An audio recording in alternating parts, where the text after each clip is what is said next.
Internet Vikings World of Experts. So today I'm joined by Elena Kvakova.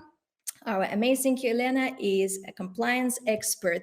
She's been working most of her career in the United States market, and she's live from New York. She spent the last nearly 2 years examining the market, getting to the nitty-gritty of the compliance, all the rules and regulations, state by state. She left no rock unturned. Hi, Elena. How are you doing today? Good morning. Good morning. Doing very well. Thank you. Thank you, everybody, for joining. How is the situation in New York? It's good. We're having a warm front. Today it's going to get up to 16 degrees Celsius, but then it's going to go down again. So it's up and down, but it's all good. Not too bad, not too bad. No snowstorms at all. No That's snowstorms. good. And on the second camera, we have Ricka and Jesper joining us. So Ricka will answer your technical questions. Ricka is one of the founders and the CCO of Internet Vikings. So Ricka has an extensive technical background, so he is a perfect person to answer all your IT and tech-related questions. And also, he has successfully led his company throughout last year, expanding in the United States. So he is the person to get you all the information firsthand, because he knows what exactly the experience was like. And the man next to Ricka needs no introduction. Everybody knows Jesper. He's one of the founders and the fathers of the iGaming industry. Everybody knows him. He's been within the industry for nearly 20 years. He has witnessed and took active participation in the development of the industry. He saw many markets to unroll, so he will perfectly explain you how things work in the United States market as well. Hi, guys. Hi there. Thanks for these kind words. And Elena, I just noted that the producer needed a third person to get these webinars to really rock. So welcome, Ricka. This is actually me and Elena's channel, but okay, you're welcome. Thank you. Yes, Ricka is crashing the party today. Yeah. Okay. Have you all here and being here, of course.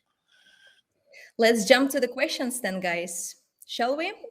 The first pre-sent question was from Jonas Eklund from Sweden. It's more of a generic question. Actually, I've decided to split it into parts because it's perfect to open and close our webinar. So Jonas, are you here with us?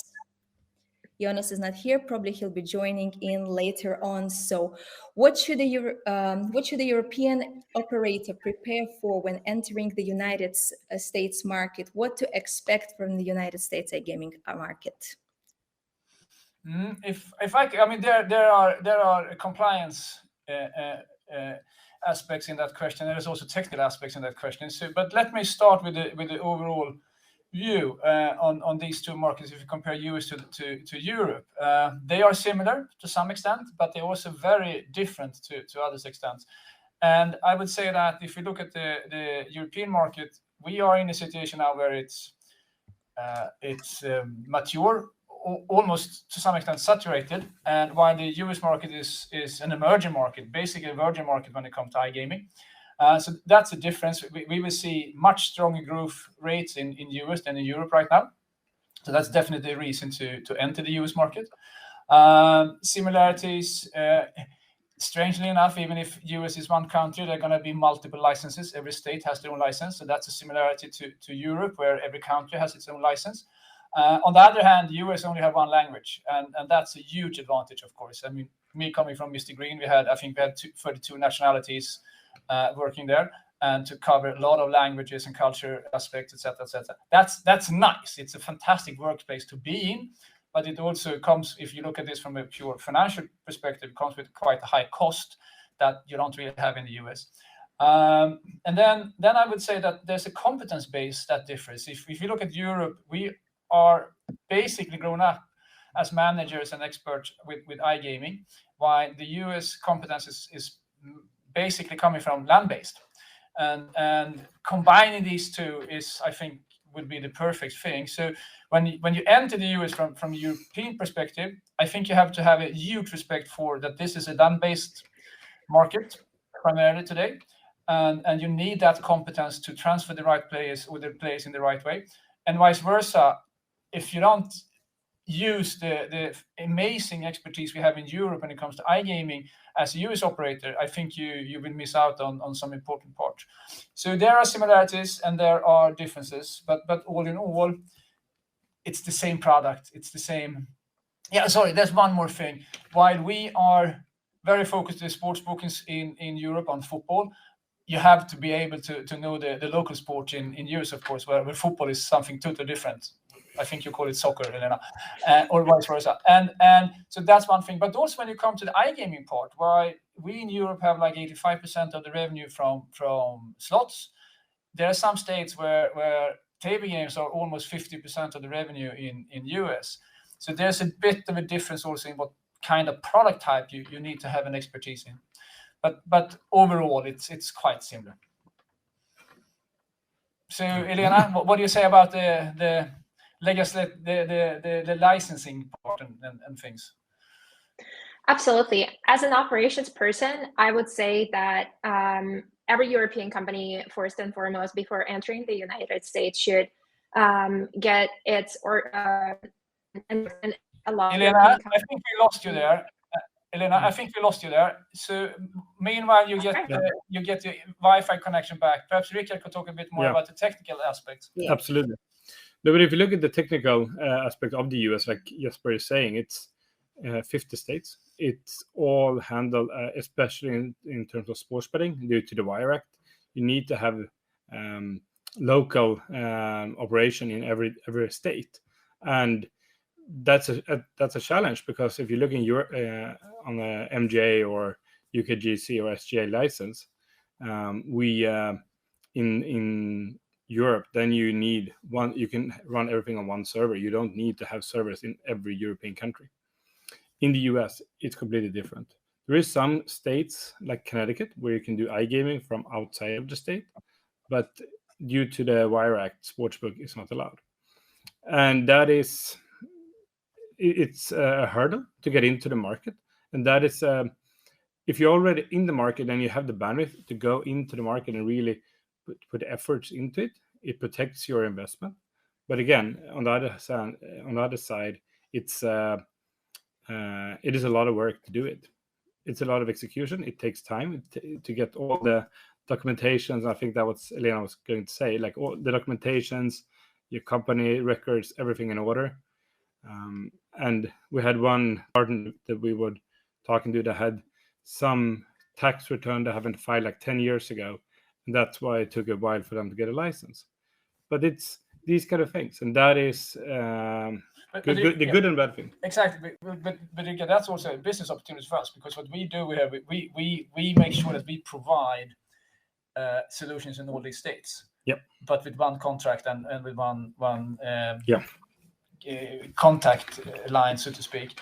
But from an operator's perspective, this is something that you have to bear in mind. You need to host locally. You need to have local relationships in all states, even though you might see it as one country. So these are. Yeah. And go to market deal, like the market access deals. Exactly. That's also the next thing. Like to be an operator, how do you and go that also harder to get into the market, and some states only have an X number of licenses. On the other hand, each market will be so big, so you can basically treat them as a country. You could say that, like, if you wanted to do, if you talk Europe, I'm gonna do Sweden, Denmark, and Germany. That could be like I do New Jersey, Pennsylvania, and a third state. Yeah. So it's also, you shouldn't be afraid that each state has its own legislation and its own requirement for hosting and so forth. There are solutions for this, and you can treat them as one country. And I think it's very few players that actually take the whole US as in one step. That will be the US-based, land-based with the strong brand names, or a company like FanDuel and things like that. But coming from Europe, you might take a state-by-state approach.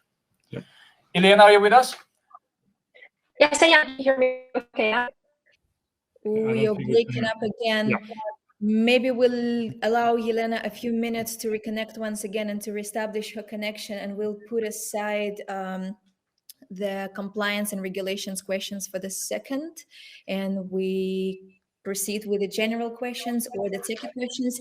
Etienne, I've received your question. Just give a few seconds for Elena to reconnect, and she'll explain your question regarding the Wire Act.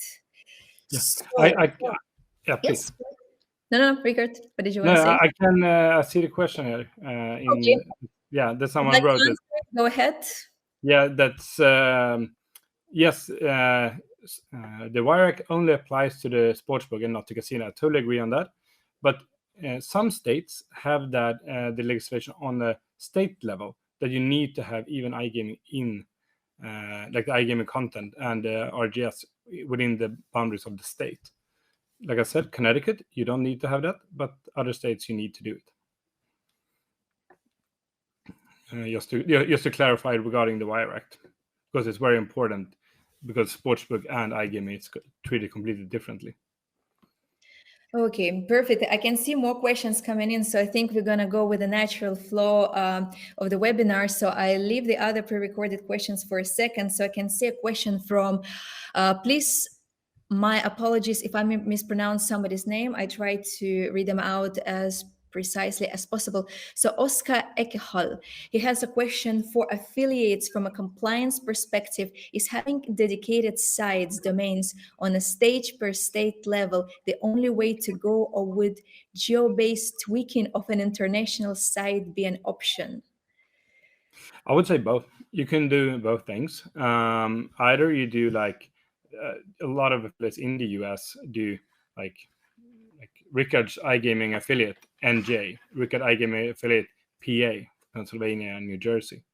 So there's benefits of that. For that, of course, then you can really localize that kind of content and that kind of website towards just that state, like you would do Swedish content, Finnish, Danish, German, and so on in Europe.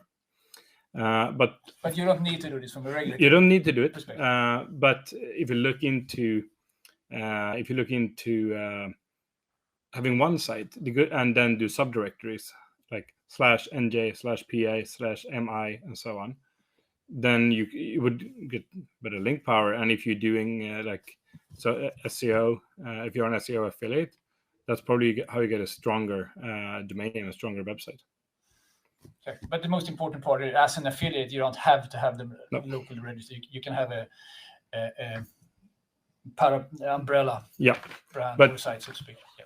Absolutely, but like Jesper was saying, there's you need to treat the US as different markets. There is some completely different what the operators are allowed to provide to their customers, and therefore you need to localize that kind of content.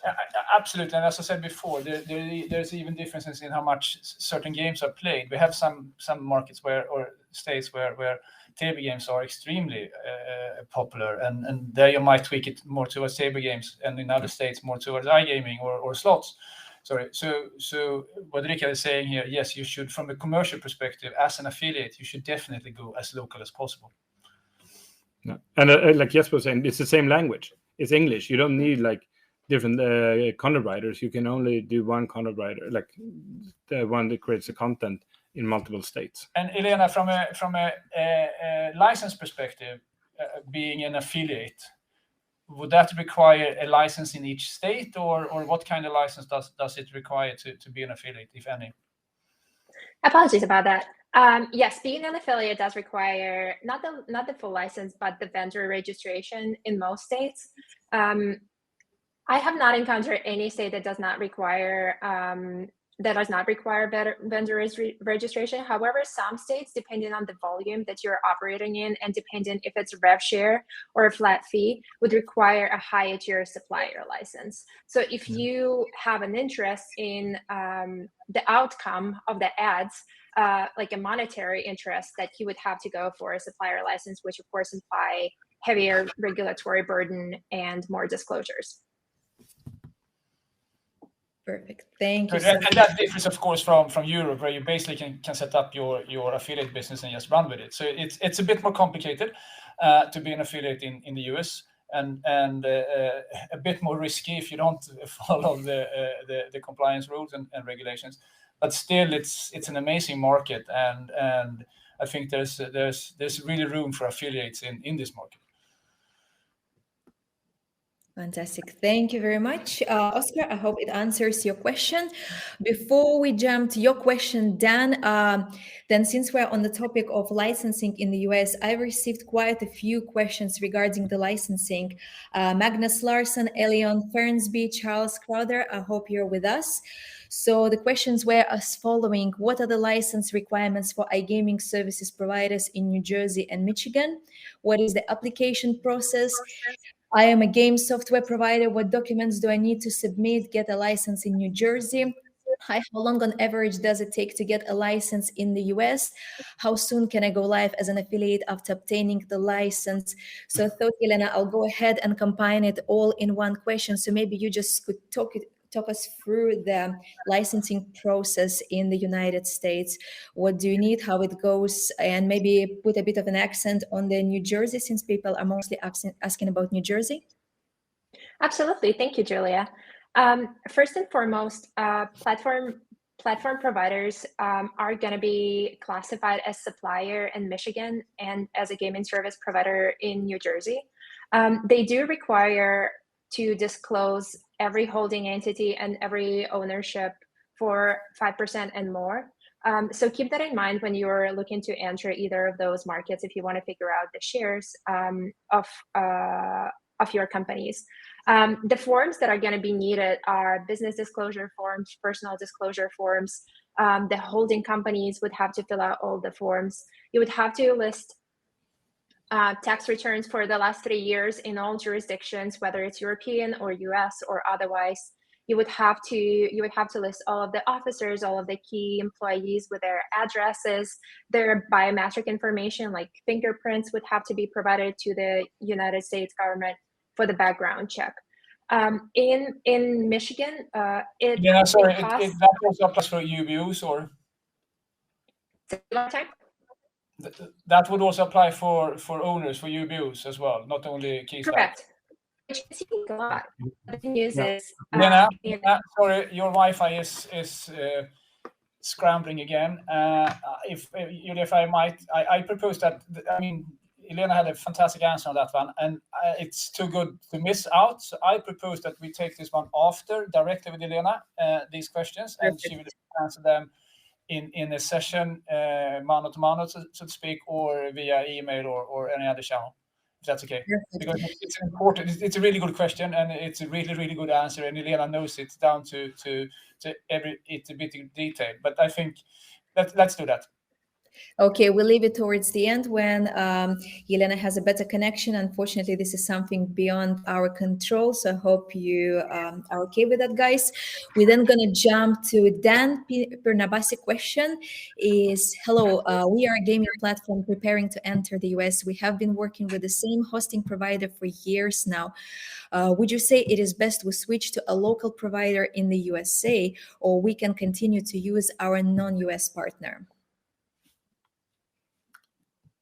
You need to switch to a local provider in the US if you're a gaming platform, and if you are, and again, it's per state. You don't or if that European partner has a license in US. You can of course, like Internet Vikings. Like Internet Vikings, yeah. Exactly. So no, but a sneaky advert. Sorry. No. But that's a point that you have to be local. You have to place your service locally. You have to use a US-based and US licensed supplier. Yeah, and not only that, in certain states you also need to have the servers in New Jersey, Atlantic City, physically. Physically, just to host it. And that, of course, comes with extra costs for everyone within the iGaming industry. But that's something that we work with, and that's something that we solve. And it's us for us as a community to work with those kind of legislation, because it is pros and cons with it. But as I said, if you're in the market and when you've gone through all this, it's really shields your investment towards competitors. And it's not that. Unlike, I mean, it's basically the same as in Malta, like 10 years ago, when you had to have your service in Malta, and they were even taped. You couldn't open them, so they were sealed. Yeah, small stickers. Yeah, exactly, at that point. And we see the same here. So this is nothing new in itself, but it has to be local.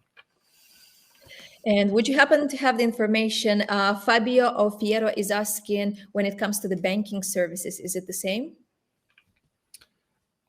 Yes. Yes. But Elena, would yeah, I think elaborate you can use a bank that's out. But you need to have the bank account in the US. In the US, yes. Exactly. In the US, it could be an international bank, but it has to have a US branch, as far as I understand. Elena can answer that question better, but we're pretty sure that it has to be a US-based bank. Yes, it is. And there is a few banks. I've come across a few during the last year that customers are using for as an operator and also like a gaming service provider. Okay, perfect. Before we proceed, Rickard, Jesper, I wanted to ask, the questions are quite lengthy. Would you prefer me to publish them large in the screen so you can see them? Yes, please do that. Yes. Then I don't need to put on my glasses either. That's good. Okay, so Fabio, Elena will come back to you once she joins in regarding the banking services. And Ayman, I can see Elena. Hi, I'm with you. I'm sorry. I'm blaming the US broadband services, but I'll stay off the camera to free up some bandwidth. I'm so sorry about that, guys. I'm ready to take all the questions. You're ready to tell all the questions. So maybe you'd like to continue what you were saying regarding the licensing, and then a few questions piled up for you. Yes, absolutely.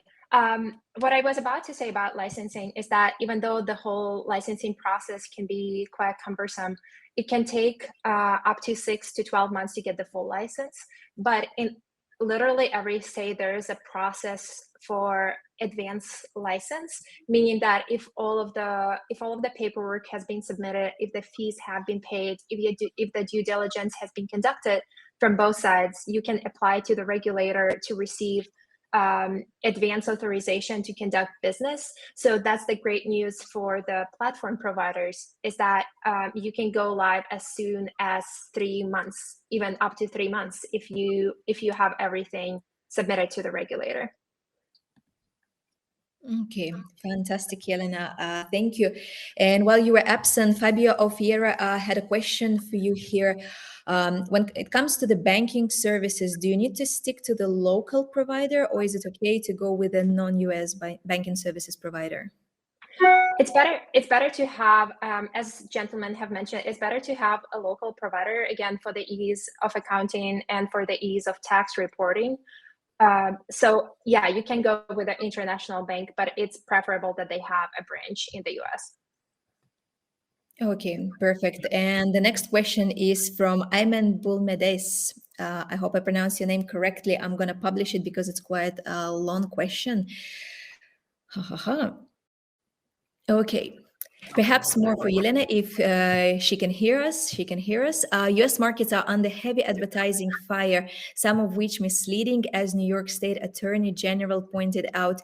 Do you foresee the stringent pre-approval requirements expanding beyond Delaware and New Jersey, or it becomes a standard in the future?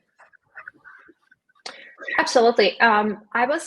When we were in New Jersey last year, we were lucky to participate in a few panels regarding the advertisement and affiliate marketings. A few regulators were given floor, and basically the message that they're sending right now, even though there are not as heavily regulated requirements for the advertisers right now, they are relying on regulators to self-regulate, if you will, and to advertise it in a proper way. They were, however, indicating that, again, should the market become more popular, or if there are so many more violations, then now that there will be more restrictions and more laws on advertisement. As of right now, there are no laws for advertisement. Like, again, there is a good practices that pretty much everybody is following, but again, it can be restricted in future. Thank you. I would say, yeah, to take some lessons from Europe. We and as operators, and I was one of them, or being responsible for one of them, I think we overdid it. to some extent when it comes to our marketing, both in message but also in volume, and that created an antitrust towards the gaming companies. And I think that this is something that US operators should learn from. At some point, if you overdo it, it will come back and sorry for the expression, but it bites you in your ass. And we've seen that in Europe, and we have ourselves to blame. And I think it would be clever if the US operators are a bit more prudent when it comes to this, because you will still find the players. I don't think we need to do that massive amount of marketing as we did, and that kind of aggressive and very single-minded marketing that we did in Europe. And we can see that now. There are some really smart advertising out there, like Bet365. I love their advertising. It's so much smarter, it's so much cooler, and they break it up with responsible gaming and stuff like that. And that builds a better brand as well. So I really hope that the US operators will take this into mind. Thank you very much, Jesper. While we are on advertising marketing topic, there is a Rishi Agarwal question, and after the techie question, so there's a huge pile up for Rickard. So let's just wrap up the topic. And Rishi is asking, what are your views on doing affiliate marketing in iGaming vertical in US, Europe, and such countries? And that it's still a lot of traffic out there. And like if you look at markets that Netherlands, Germany, and Europe as an example, especially on the search side, both PPC and SEO, there is so much traffic. It's growing, new keywords, but also new players coming in. Like every third year, there's someone new that's coming in, building a huge iGaming affiliate in the US, in Europe, and also the rest of the world. Yeah, I mean, yeah, absolutely. India, Asia, definitely. But right now, I would say if I were an affiliate, I'm not. I would definitely put my focus on the US as well as Europe, because as Ricka was saying, there's still so many players out there to catch or capture. Fantastic. Thank you very much, Rishi. I hope that answers your question. And the next question, I guess it's going to be for Rickard by Finn Allen. What types of hosting are currently available in the US? I would say, first of all, co-location, of course, but then also dedicated servers. And then in some states, you can do single or multi-tenant cloud, depending on the regulatory environment. And what we see some states that have allowed multi-tenant cloud, and we have some states that are thinking about it, discussing it internally, and some states that just say we will wait with this question for a few couple of years. So it's but what I think, and in the end of the day, that more and more regulators will allow multi-tenant cloud, even it's in-state multi-tenant cloud. So you need to have a certain hosting provider to have it in-state still, but you can do a cloud platform on top of the physical servers that's in-state. Okay, fantastic. I believe you have partially answered the question by Ariel Mihrazi. What are the most important regulatory requirements regarding the infrastructure? I guess he means IT infrastructure in the United States. And are they all similar across the US states or differ state by state? Do you have anything to add? What kind of regulatory requirements regarding building? Yeah, it's different. Like in some states, like New Jersey, you need to have the backup server in a secondary data center. In some states, you can have it on a separate server. So it's all very much depending on what state it is, and I would say how big the market is, because it all comes down to that. The bigger markets like Pennsylvania, New Jersey, it's the regulatory regulator is a little bit more careful, but also more professional in terms of that they provide. Like, because in the end of the day, this is for protecting the player, especially if a data center burns down, something happens with the data center. So someone needs to be able to get the records of that that operator, that game server.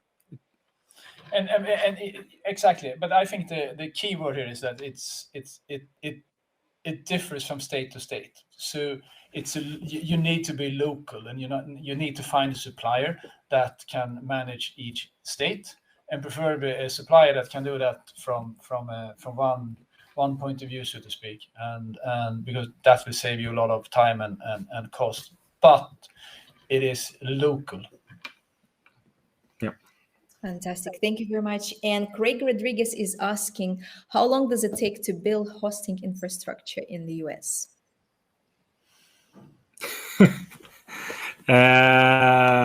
Depending what you want to do. No, but depending from a few weeks to a few months, depending what we're looking for. If we need to set up like a full rack, if it's a big tier 1 operator, or if it's something smaller just to start with.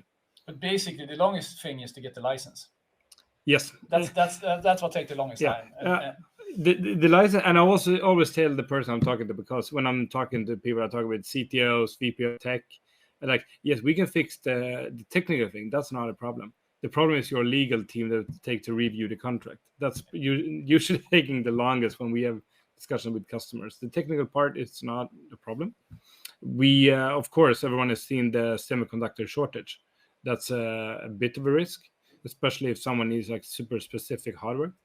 But as long as like standard cloud setup with like SAN and so on, it's doable. Yeah, and the more operators you have in a co-location or a stack, the faster it will go. Of course, the first one will take a bit more time, and especially if you take the licensing requirements into consideration. But as soon as the licensing is done and the hosting partner are already licensed in this state, it's more of a technical setup, and it takes the time it takes, and that's pretty short. And as Ricka is saying, it's often the legal part that takes the longest. Perfect. Thank you very much. We're going to jump off a bit of the techie topic. We come back to it once again. So Matthew Kellerman has a question here. As a game studio, what is general process to enter the New Jersey and Michigan market? Elena, probably it's going to be the question for you. Of course. Well, first and foremost, you would have to find a customer as a step one. You have to be sponsored. You cannot just apply for the license without a customer. And preferably that customer is either already licensed in either of those states or is looking to apply for a license at the same time, because if they don't, it will delay your license as well. Once there is a contract and there is a relationship established, ideally you would look at the forms and fill them out, submit the fee, and send the packet, have the package reviewed by your legal counsel that preferably specializes in the gaming law, and forward the package to the legal counsel. Forward the package to the regulator. And after that, address any of the questions, any of the concerns. There can be some back and forth about missing the documents, or if they want to see more information, and so on and so forth. But while you're waiting for the license and for the first feedback, again, as we've said, you can apply for the advanced authorization, which will give you ability to start already setting up the live environment and work on the technical parts. And Elena, that's a perfect answer and description of the process. I just want to add that from a game supplier perspective, being a European supplier, this is a bit of an odd situation, because you need to have the customer before you get the license. And basically, one of your sales pitches as a provider is that you have the license. In Europe, you first get the license, and then you go to the operator and say, we have these games, we are licensed, and they are certified.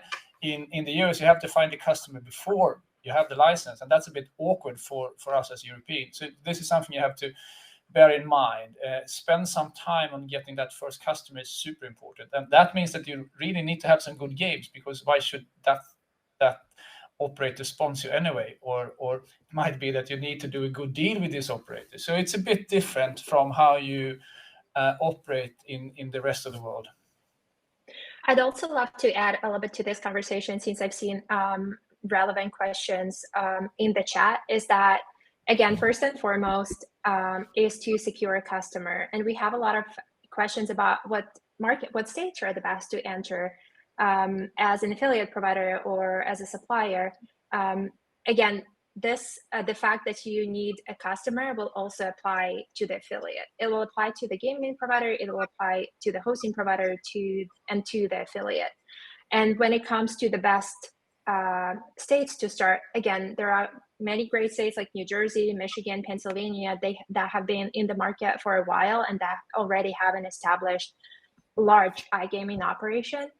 But again, it all comes down to the client. So we would also, answering your question, what states are the best to enter, is the state where you manage to secure the customer. You can start small. You can start with Indiana. You can start with Louisiana. They are new. The restrictions aren't as tight as in New Jersey and Pennsylvania yet. So if you can start there, start there. If you can start in New Jersey, start in New Jersey. But it's really important to start because US is all about credential. And if you can show that you are an operator or you are an affiliate in one of the states already, it shows a seal of approval for upcoming states that you're looking to expand.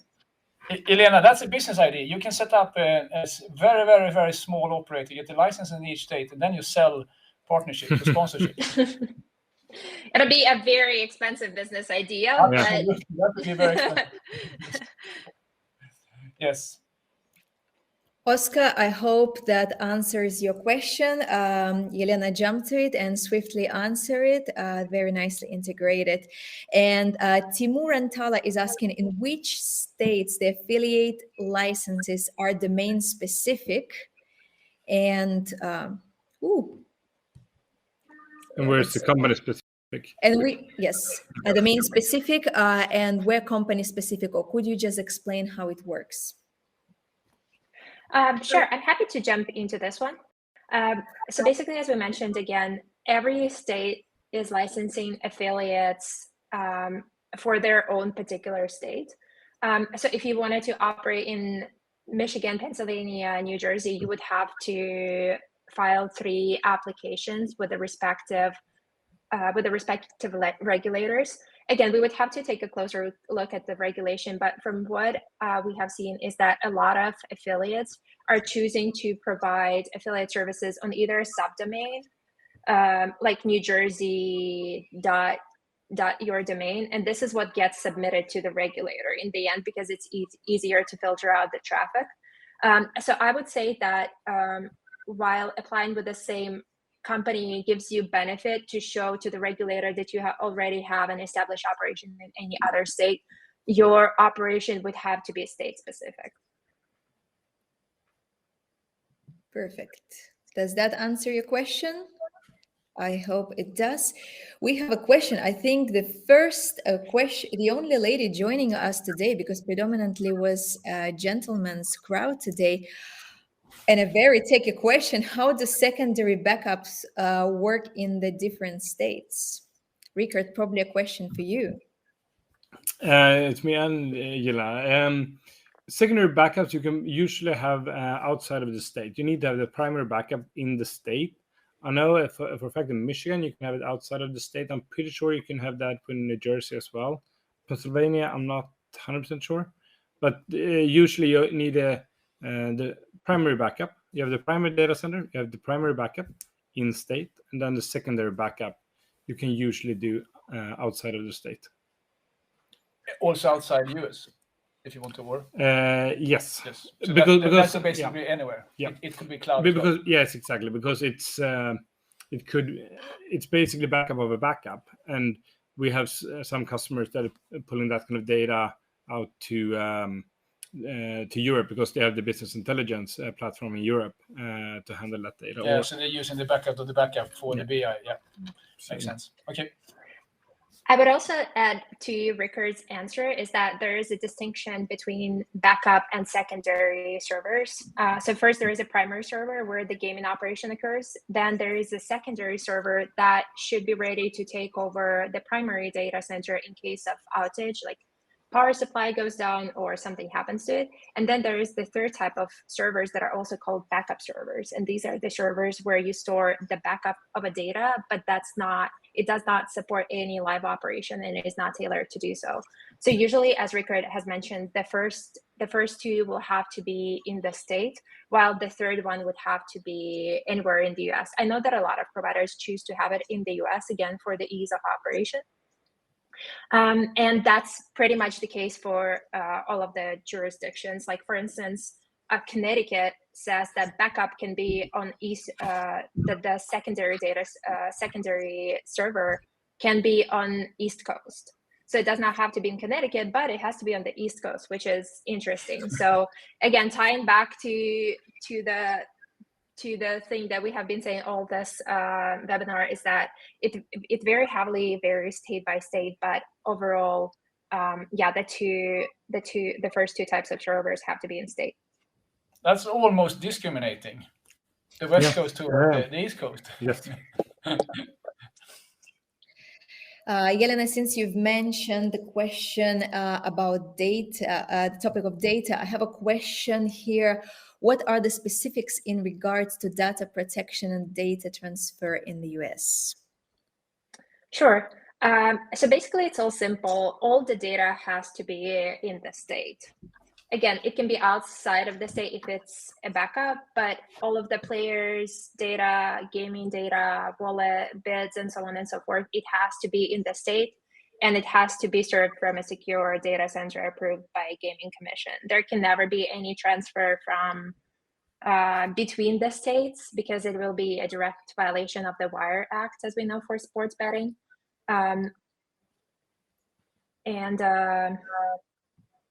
Yeah, and that's that. And then in case if we can address the breaches and the breaches a little bit, again, should there happen a breach, literally all of the states have data breach policies in place. So it's not necessarily iGaming industry imposed. It's more of a state rule for digital data being breached. And again, should that happen, there are processes in place which you should obviously know before you start the operation. But that's that.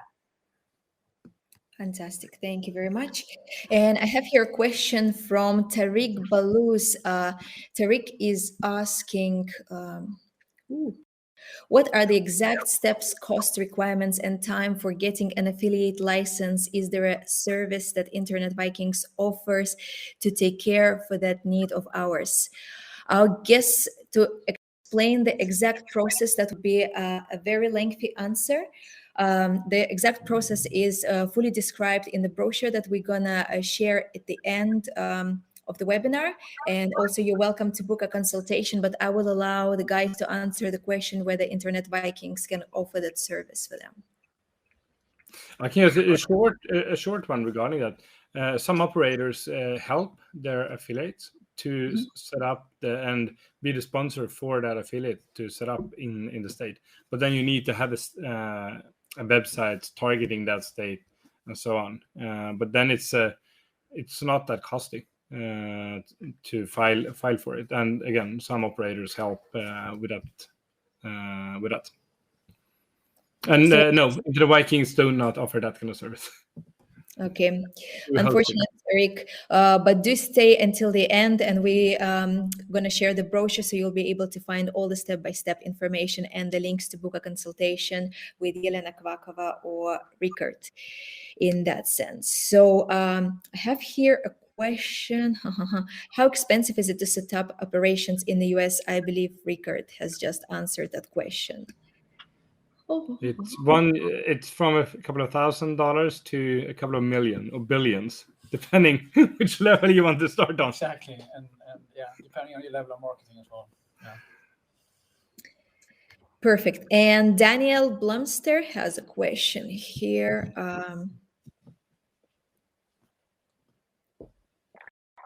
It's publishing. And the affiliate license holders work with sub-affiliates that don't have license of their own. That's an Elena question. Yeah, I don't know. That's a tricky one. Elena, do you know this, or should we come back? It's an interesting question, so we should definitely find out. Yeah, I have not thought about this before, but I'm happy to, whoever asked this question, yeah, I'm happy to go back and research. looking at this from a gaming provider perspective, I would say in that case it would be a no. So you can't just you can sub-license, but then you are totally responsible for that games, and it has to be on your service, and you have to take the income and so forth. It's a very complicated process, but you just can't say that these guys are okay, so we will distribute their games. It's not how it works, and yeah. But let's see how it is with affiliates. It might be different. I don't know, but Elena will come back and answer this question directly to the person who posted it. Perfect. Guys, we're slightly running out of time. I believe, shall I ask a few last questions and we're gonna make it a wrap, or are you happy to continue? Sorry, I have a call starting in 7 minutes, so I need to wrap. But on the other hand, I'm just sitting here and smiling. So Ricka and Elena could continue. So we can wrap it up at how fast? We cover a few more questions, and in case Jesper needs to jump off, we'll let him head. There was an interesting question regarding whether there's enough suppliers. Where did I lost? Lost the question. It was an interesting one. Since the US is a new market, are there enough of local IT suppliers that are iGaming specific in the US at this moment? I would say no. Me too. Yeah. If you look at the game provider side, it's a no, and I would say for hosting, yeah. For hosting, it's basically into the Vikings and our other good friends. Yeah, so basically 2 or perhaps 3, but it's no. There are room. If you want to compete with Internet Vikings, just start doing it. And as we said before, it's a big market. Perfect.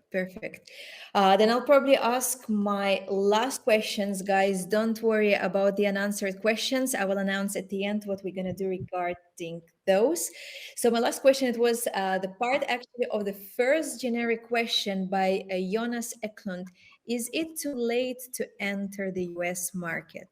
What is the situation there now? Because 1 year ago, it was a question whether should I or should I not enter the market. Then it was a question how do I enter the market? And now, should I? Let me start with that one. I would rephrase it. Is it too late to enter the European market?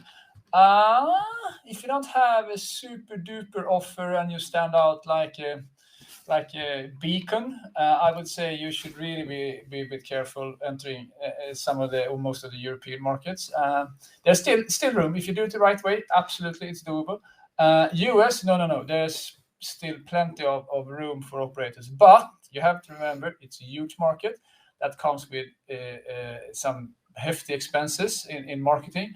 I mean, just look at the New York situation with the sports book, where I mean, it's going to be bloodbath there at some point with the high taxes and the marketing spend needed. And you're also up towards some pretty decent brand names, basically household brand names like Caesars and MGM and so forth. But there's still room, absolutely, especially if you're a bit clever and you do it state by state and you bring something there. And coming from Europe, you have an expertise that would give you a bit of a head start, I would say. So no, it's absolutely not too late. Fantastic. Any input from you, Elena or Rickard?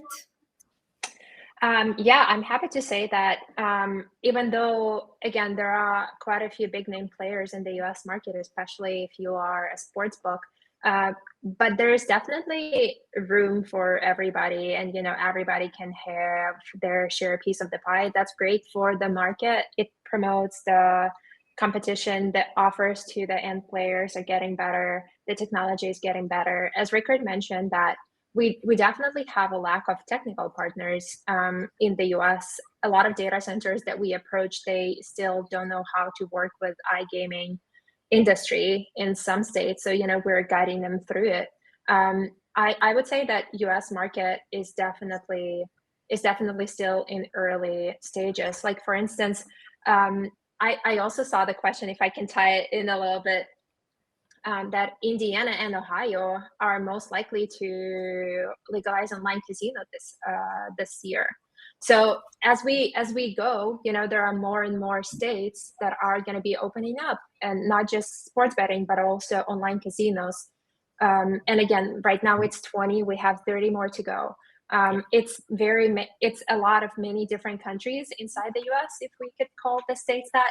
So there's definitely room for growth. Like, again, it's important to make that first step and secure the first customer.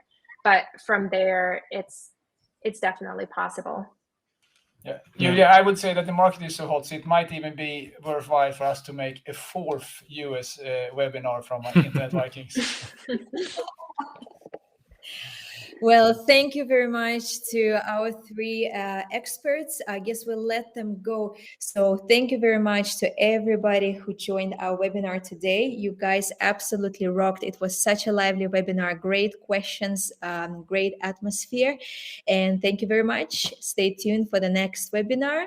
We're going to get the ball rolling, and we're going to think of something interesting for you for the next time. Do not miss our future podcasts. Subscribe now.